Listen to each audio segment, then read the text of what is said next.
everyone! From the anime My Hero Academia, I'm featuring Izuku Midoriya's favorite food, katsudon or pork cutlet bowl. Katsudon is a Japanese dish consisting of a bowl of rice topped with pieces of breaded pork cutlet, an egg omelette, vegetables, and condiments.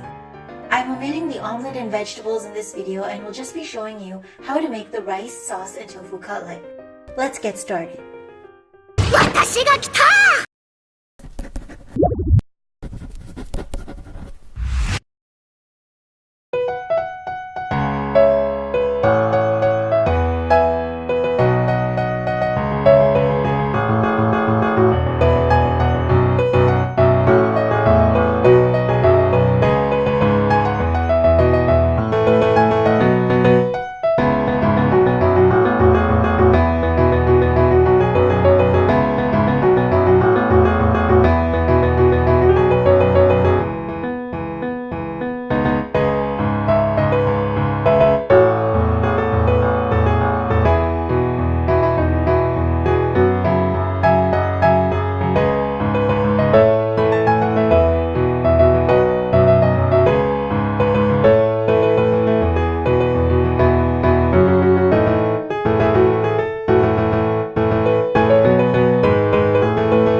Let me know if you try it out and don't forget to subscribe for more recipes.